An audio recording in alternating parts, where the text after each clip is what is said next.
Hey guys, what's up? Alex Scott here with Consordini.com coming at you with another tutorial video or a production video in this case. I'm looking to give you guys some new ideas and inspiration to use in your own projects, wherever you may work, in your home studio, at your giant, amazing commercial studio that's way bigger or nicer than mine, wherever you are. Hopefully you can use some stuff we talk about in these in your own musical pursuits. Today we are going to be talking about different pop vocal production techniques. I've got a really cool track that I did with a very good old friend of mine by the name of Veronique Van Pelt. She's one of the greatest singers I've ever met or had the pleasure of working with, and we recently did a record together that is in the process of being released over a little bit of time. The record is called None Such Palace. This particular track is called N'Importe. It features, it's all kind of based around some really cool vocal production stuff that I did, including kind of a vocal groove and just a lot of really cool layers. So I wanted to go through a little bit and show you guys not as much anything on the mixing side of things, but more just the production stuff that I've done with the vocals to make this track really stand out. So a little bit of background on the song. It was originally Veronique's original demo for it was really just kind of a collection of loops of her saying these different phrases in French, and then this really airy, almost Arabic-esque lead vocal part, again, over these kind of loops and really interesting vocal elements. And so I took it and ran with it and kind of turned it into this like kind of housey, modern dance track that has a lot of really interesting stuff going on. So let's go ahead. I want to start by just listening to the first verse and chorus so you guys can hear a little bit of what's going on, and then I'll just go through and show you guys a few of the production techniques that I use to get the sounds.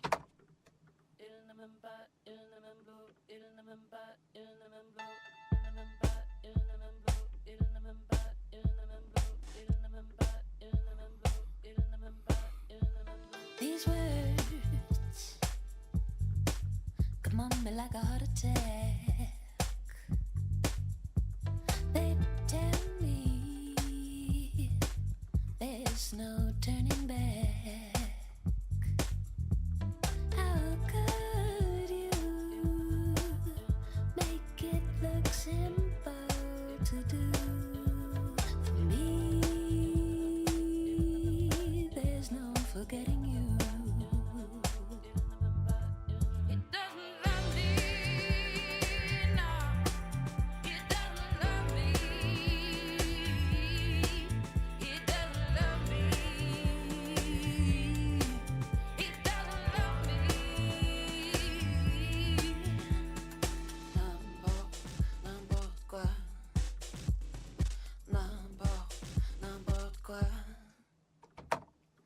So there you go. There's the beginning of the track, first verse, first chorus, and a little interlude.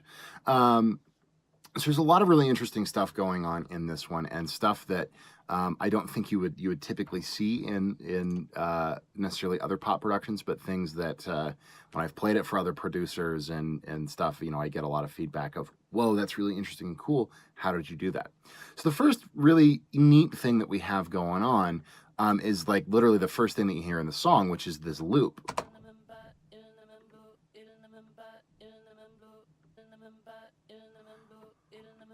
And so that's double tracked, and we have one panned hard left, one panned hard right. And again, it's this just kind of phrase that she repeats over and over again through the whole thing. And I'm actually treating it almost like a percussion instrument. I'm treating it as part of the groove.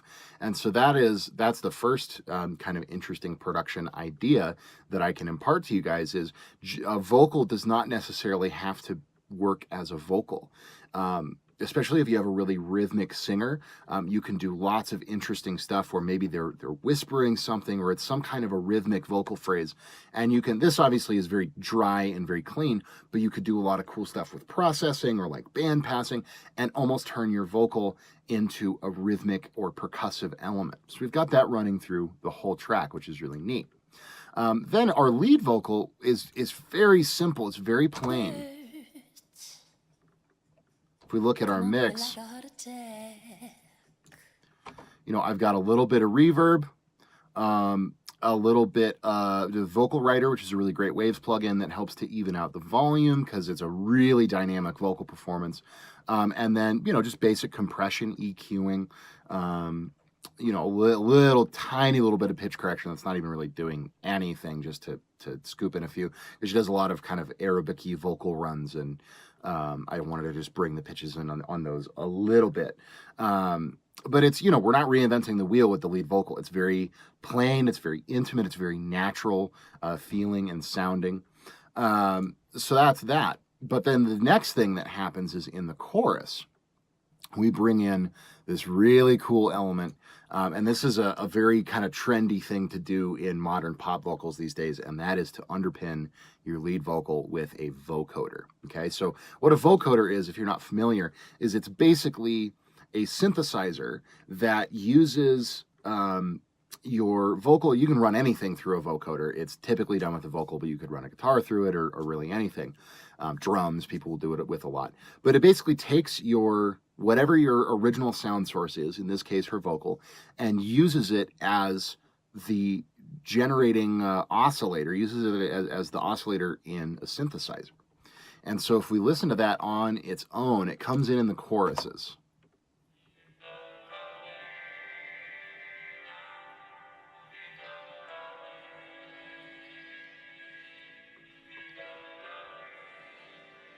So it's even hard to make out what she's saying with that, and we've got some effects on it. We've got a real big reverb. We've got a spreader to make it real wide. It's heavily compressed. There's some EQing going on. I've sculpted the tone of it a lot, but if we just listen to the raw basic one without any effects on it. Oh.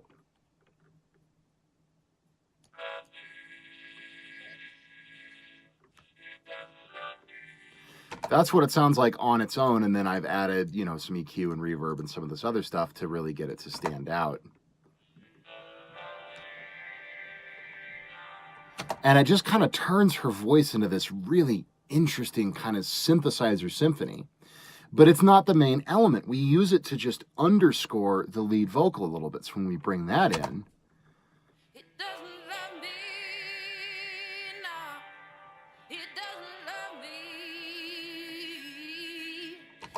and I'm feeding it, you can see, you play a vocoder like on a keyboard, basically, like an instrument. And so I've got chords here in MIDI data that reflect the chord progression of the rest of the song. So it's taking her voice, it's using it to generate a synthesized kind of chord sound, and then those chords are following the rest of the song. And when you listen to it in context, man, it just has the coolest overall effect.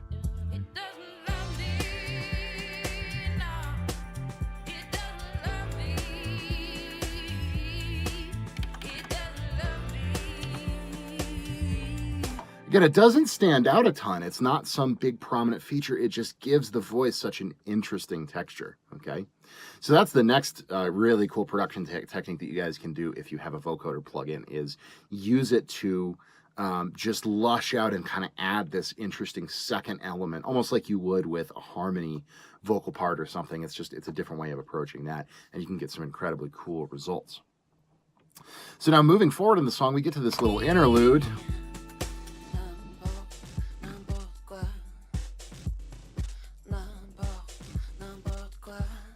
Second verse. So we can hear that vocal groove comes back in. It's underpinning that. And then we do have some of these other vocal parts.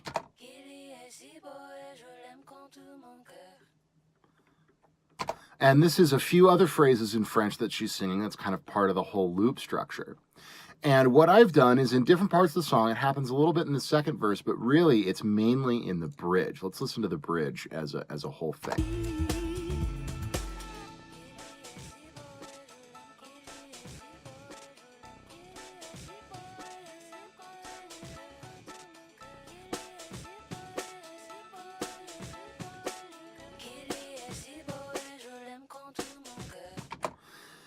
So we have this one phrase that she repeats over and over again. I don't speak French, and I'm not exactly sure what she's saying. She speaks great French, so she could tell you.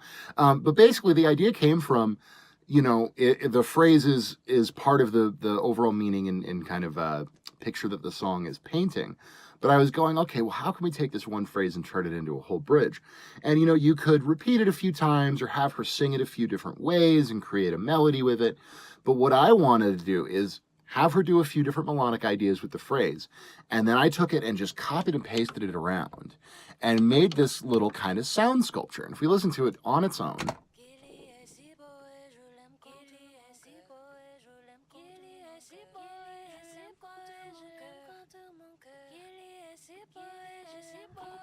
and I've put it on these different tracks and I've panned them around, and it almost becomes this little sculpture of these vocals that kind of pop up in different places in the stereo field and play off of each other. If you ever took, we're in a band class when you're in high school or something, there's a lot of classical pieces that do what is called a rondo, okay? And it's basically a musical form where it'll start a motif, and then the same motif might start over with a second instrument halfway through the motif is done.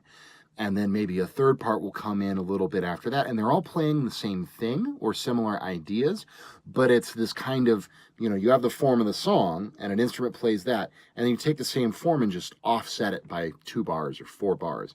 And then you do it again. And it builds on itself in this really interesting way. And so that's what I took for this song as kind of a starting idea, was to take this simple phrase and a few different melodic ideas attached to it and create this rondo thing where it's coming in and out of the stereo field and the rhythms and the words start to play with each other in this really interesting, fun, playful way. And you can do this in a lot of circumstances. From a songwriting perspective, if you have like a bridge lyric or something where it's like, well, I don't really have any other lyrics for this part. I really like this one phrase, but how can we take a phrase and turn it into a whole section and have it not just be repeating the same thing over and over again and risk it getting boring? This is one really fun thing you could do, is kind of treat it like a rondo and have the phrase repeat over itself, pan it around, maybe use different delays or different effects, and do some interesting stuff with it to make it more textural, to make it less of a lyric that's very clearly communicating a direct statement, and turn it into more of a textural kind of a thing, something with a little bit more character to it. And so then we get into these choruses out and we do something similar here. Okay, so let's listen to this little section.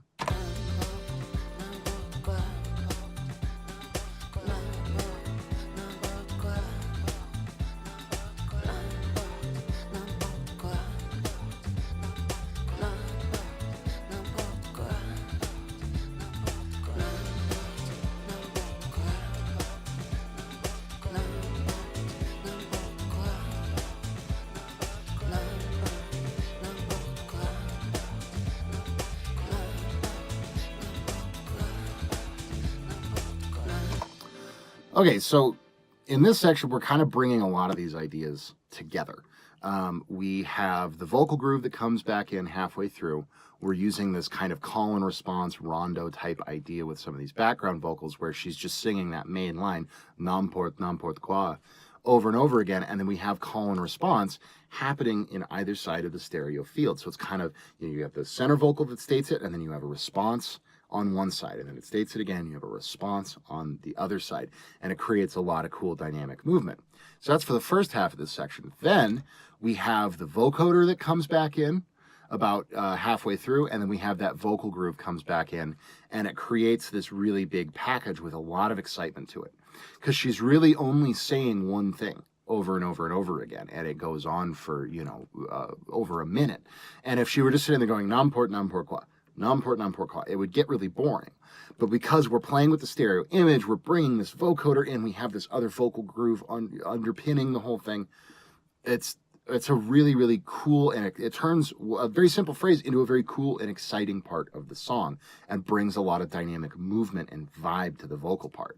And that was kind of the challenge with the song. And one of the reasons I'm so pleased with it is that the lyrical content is really simple. She's really just repeating a few of these key phrases over and over again, And if I didn't have some of these more creative production approaches and techniques and ideas and stuff, it would risk getting very, very boring because you'd just be hearing the same phrases over and over again with not a ton of melodic content. But instead of trying to overwrite the song or add a ton of lyrics or anything like that, you know, I took some of these pieces and spread them out and just did some interesting production stuff with them to try to make it a little bit more exciting. So again, these are not rules. These are not even necessarily ideas that would work in a ton of different contexts. There are no rules in production. You know, whatever sounds good to you and sounds good to your ear is totally valid. These are just some interesting ideas to hopefully get some inspiration and some creative juices flowing for you guys, and maybe to take some of these things and apply them in your own productions. Maybe you have a tune you're working on with an artist, or you're writing something, and you say, well, I love this element, or I love this phrase, and I really want to build something out of it, but I don't feel like I have anything more to write or add lyrically. You know, don't feel like that's a shortcoming. You can do lots of cool and interesting production techniques to take a very simple phrase or a very simple melody and kind of expand it out and make it more textural, make it more exciting, make it more dynamic. But what do you guys like to do? How have you guys overcome this kind of stuff? Maybe if you feel like a song is too simple or something and you wanted to use some more production-oriented stuff to spice it up, make it more exciting. If you guys have any tips or tricks that you like to use, definitely stick them in the comments down below. We would love to hear from you. Again, my name is Alex Scott with Consordini.com. Thank you guys so much for watching. We really appreciate it, and we will see you in the next video.